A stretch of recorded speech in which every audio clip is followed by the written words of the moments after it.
In Star Wars, we always see Stormtroopers get blasted with one hit and immediately get KO'd for the count.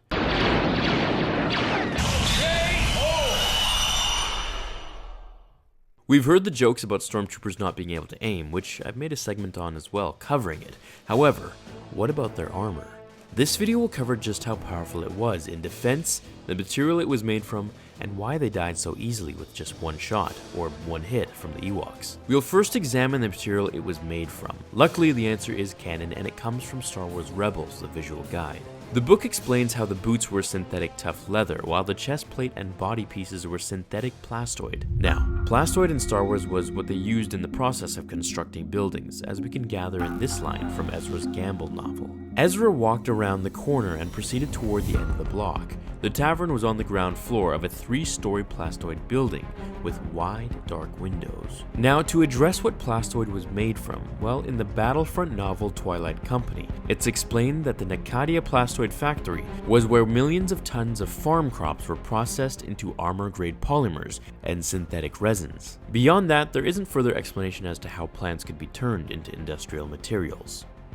What is plastoid in relation to Earth's materials? Well, it's been said to be very similar to Kevlar, great for stopping knives and shrapnel from grenades. However, when it comes to focused blaster fire, while it does help disperse a small percentage of the hit, it doesn't nullify it completely enough from going through. However, it did cause burns on large areas of the body, but a shot to the knee or shoulder could still knock a Stormtrooper out, and after a quick dip in the bacta tank, they were ready for service again. So while it may seem as if when they fell on the floor they were dead, we never get to actually see what happens to them if they wake up or not. Most likely, they were still alive, however just stunned and unconscious.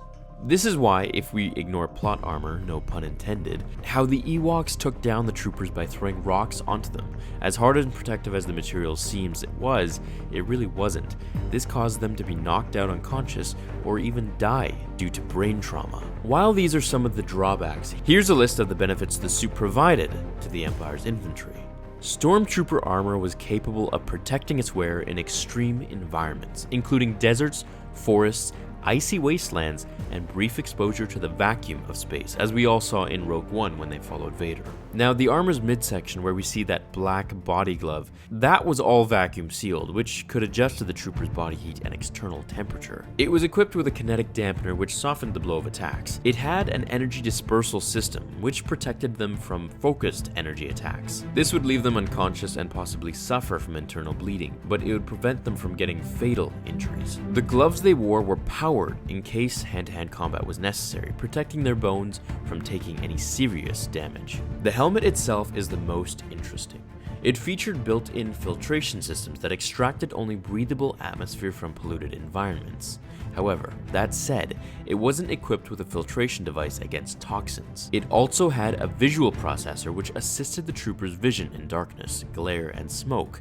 The downside of this, well, it was limited to the wearer's field of vision. When firing a blaster, the helmet's visor polarized against the glare immediately. A built-in heads-up display also provided targeting diagnostics, power levels, and environmental readings at the corner of the wearer's eyesight, all while one could access data on various military subjects and civilian organizations on the helmet's database display. In addition, motion sensors alerted the wearer to any enemies that they may have missed. This pretty much sums up all the Empire Stormtrooper armor in terms of how much damage it could take, including some of the technology and specs. If you want, I can cover the First Order Stormtrooper armor, as it was upgraded quite a bit compared to the Empire's. Which trooper version do you like the most? Clones, Stormtroopers, or the First Order's troopers? Now, for those who made it this far, before you guys exit out of this video, I'd like to say lately I've gotten an influx of donations, which I never advertise or ask for. I just want you to know that you watching the videos that I post and enjoying the channel's content in general is much more than enough, and that's all I've ever dreamed of.